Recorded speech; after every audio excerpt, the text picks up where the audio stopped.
हर हर महादेव। जय माँ त्रिपुर सुंदरी, जय माँ काली। मित्रों और भक्तों, मैं आज आपके सामने साधना के संबंध में कुछ गंभीर बात बोलने वाला हूँ। अक्सर लोग जितने भी हैं मुझे फ़ोन, मुझे मैसेज कनेक्ट करते हैं और बोलते हैं कि हमें इस प्रकार का कोई मंत्र बता दीजिए, उस प्रकार का कोई मंत्र बता दीजिए। जैसे कि सभी की इच्छा होती है कि हम अपने जीवन में मंत्र साधना करें, लेकिन मैं एक बात सत्य कहना चाहता हूं और आपके सामने निष्कपट और निष्पक्ष, बिना किसी को बात चुभी, अगर सब कोई अपना कल्याण करना चाहते हैं, सब मंत्र सभी के लिए नहीं होते। आप अपनी इच्छा से ये मंत्र जपना चाहते हैं, परंतु आप कैसे डिसाइड कर सकते हैं कि आप उस योग्य हैं? मंत्रों के अधिकार होते हैं, मंत्रों के संस्कार होते हैं। सामने वाला पात्र भी वैसा ही होना चाहिए कि क्या वो उस मंत्र को जप सकता है, क्या वो उस प्रकार की उसके अंदर पात्रता है। जब तक आप उसके पात्र ना हो तब तक आप अपनी मर्जी से कुछ मंत्र जपना चाहते हैं। मुझे एक ने कहा कि उन्होंने 11 लाख तक नवार्ण मंत्र का जप किया और 11 लाख करने के बावजूद उन्हें कोई असर नहीं हुआ और वो अपने जीवन में दुखी हैं। मैं ये बात कहना चाहता हूँ, 11 लाख क्या, आप 11 करोड़ भी जप लें, आप उसको जप कर भी भयंकर परेशान और ज़्यादा होंगे, ना कि आपको उससे कुछ मिलने वाला है। ऐसा क्यों? शास्त्र में जो मंत्र दिए गए हैं, मंत्र के विधान हैं। मंत्र विधि से चलता है, भाव से नहीं चलता। विधि के बाद उसमें भावना प्रधान होती है। ये थोड़ी है भावना आ गई तो आप कुछ भी कर लो। मंत्र पहले बहुत गुप्त होते थे, गुप्त रखे जाते थे, किसी को पता ही नहीं था कि मंत्र क्या है। नवार्ण मंत्र में जो बीज मंत्र हैं, एक एक बीज मंत्र को सिद्ध करने के लिए गुरु लोग जो जानते हैं, ये तंत्र का विषय है। तंत्र में ऐसे ही प्रवेश नहीं कर जाते। अगर आप राम नाम तारक मंत्र जप करो, नाम मंत्र करो तो ठीक, लेकिन बीज मंत्रों से संपुटित अगर कोई मंत्र है तो उसको आपको दीक्षा के रूप में प्राप्त करना पड़ेगा। आप सीधे ही नहीं जप सकते। दीक्षा में शिक्षा चलती है, आपको शिक्षा दी जाती है कैसे क्या करना है, क्या नहीं करना है।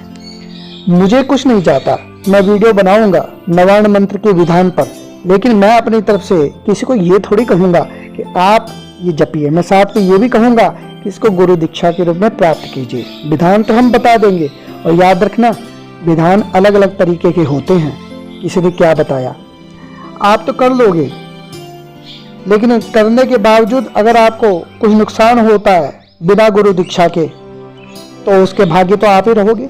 गुरु दीक्षा क्यों नहीं दी जाती? आप सिंपल सी बात समझ लो। मैं आपको मंत्र बताऊंगा, आप सप्तशती में कौन सा मंत्र करें, लेकिन इस विधान को सुन लो पहले। वामाखेपा जी तांत्रिक थे, उनके शिष्य एक ब्राह्मण थे। ये ब्राह्मण उनकी सेवा करते थे शमशान में जाकर, तो उन्होंने उनको कहा कि मैं भैरव सिद्धि करना चाहता हूँ। अब भैरव सिद्धि का मंत्र उन्हें चाहिए, तो उन्होंने कहा ठीक है, लेकिन तुम डर जाओगे, तुम अभी कर नहीं सकते। तो उन्होंने कहा अगर मैं डरता तो मैं शमशान में क्या आपकी सेवा करने आता? तो उन्हें एक तरह का कहीं ना कहीं अभिमान था कि मैं इस भगवान की उपासना कर लूँगा, क्योंकि मैं शमशान जाता हूँ, मुझे कोई डर नहीं।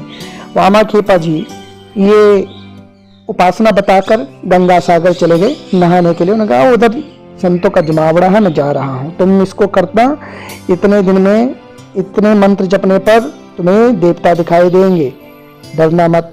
ये तो कह दिया था। वो जप कर रहा है। जिस दिन मंत्र पूर्ण होने को आया, एक भैंसे पर बैठा भैरव और भैरवी दोनों आए और हाथ में मुर्गा पकड़ा है। मुर्गा मीट जो भी था उन्होंने उस कढ़ाई में डाला बनाने के लिए, खाने के लिए। लीला चल पड़ी। अब फिर उस कढ़ाई पर उन्होंने उसको डाला, फिर भैंसा भी काट के डाल दिया, वो कढ़ाया भरे ना।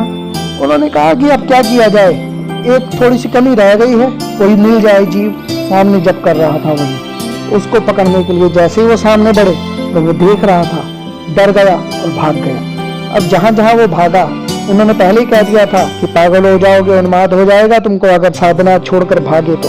यही हुआ, जहां जाए भैरव भैरवी देखे और अंत तो गत्वा मारा गया। जीवन में बहुत परेशान हुआ, फिर अंत में जब मरा प्रेत बना।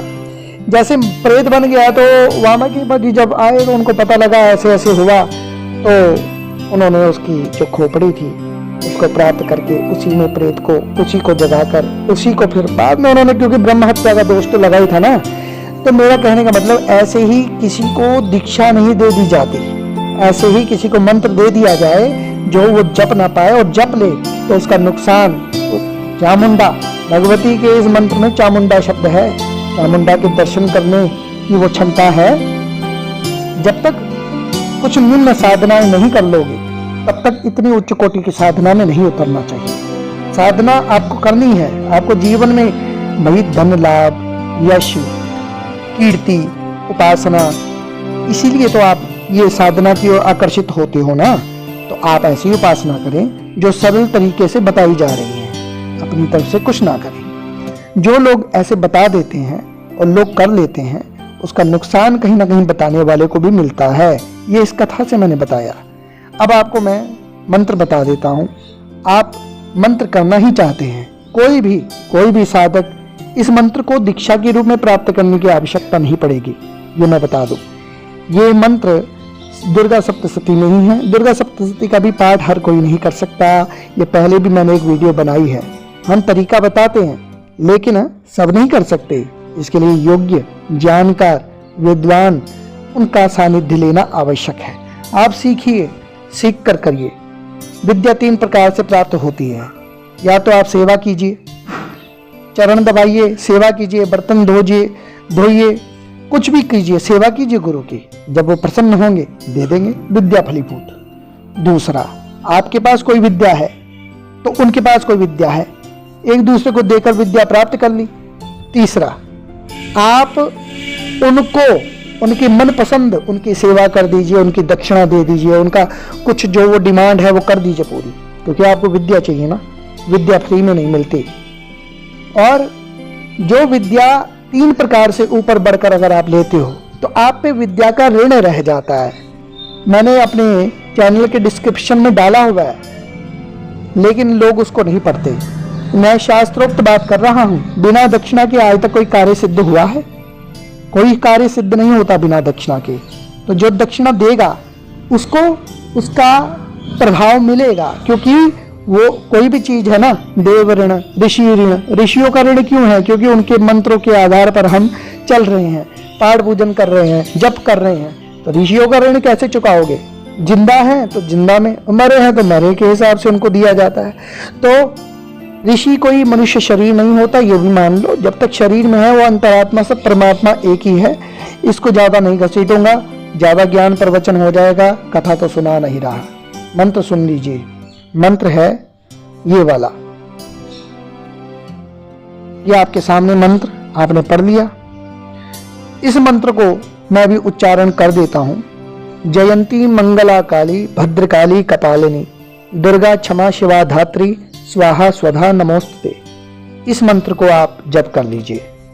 ये मंत्र जो है आप इसका 11,000 अगर जप करते हैं तो आपको इस मंत्र की बहुत सारी चीजें अनुभव होंगी।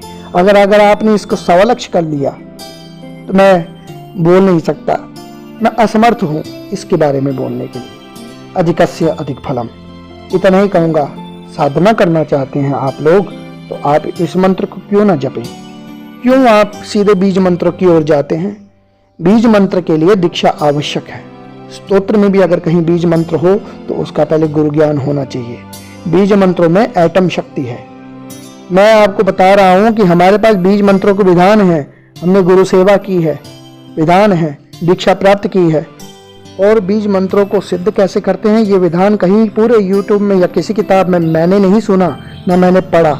मैंने अपने गुरुदेव जी के मुख से जैसे प्राप्त किया था। अति दुर्लभ विषय। 3 महीने में एक बीज मंत्र सिद्ध हो जाएगा मात्र 2 घंटे करने से। लेकिन उसके लिए सेवा ऐसे ही नहीं मिल जाता, समय देना पड़ता है, सेवा करनी पड़ती है। और ये कुछ विद्याएं पैसे देकर भी नहीं मिलती। मैं आपको बता दूं, ये सारी चीजें कुछ पात्रों पर निर्भर करती है। हम पात्र नहीं थे, लेकिन हमने अपने जीवन में भटका, अपना जीवन में बाहर घूमे, ढूंढा, कहाँ पे कोई रहता है वहां पहुंच गए। अमरकंटक पहुंचे, अमरकंटक सुना, अमरकंटक पहुंच गए। उत्तरकाशी सुना, उत्तरकाशी पहुंचे। राजस्थान सुना, राजस्थान पहुंचे। बताने की बात नहीं है, बात है जिज्ञासा, आपके अंदर उत्सुकता, ज्ञान चाहिए, भटको, गुरु की खोज में निकलो। ऐसा नहीं कि गुरु सब चांडाल होते हैं, गुरु ब्रह्म ज्ञानी भी होते हैं। गुरु आपको उस तत्व तक ले जाते हैं। गुरु का उपदेश आपने अगर ग्रहण किया तो उस पर चलना पड़ेगा, चलने के बाद आपका कल्याण होगा। लेकिन आप लोगों के लिए सरल सिंपल सी उपासना एक मंत्र के रूप में मैंने इस वीडियो में बताया है। आप इसको कीजिए, मंत्र लिखे। इसको रात्रि में अगर जपना चाहते हो तो स्फटिक की माला से करना, रुद्राक्ष की माला से मत करना। और हो सके तो मेरे को ज़्यादा बताने की आवश्यकता नहीं है, संकल्प जरूर लेना नाम गोत्र बोलकर। हर हर महादेव, जय माँ चामुंडा।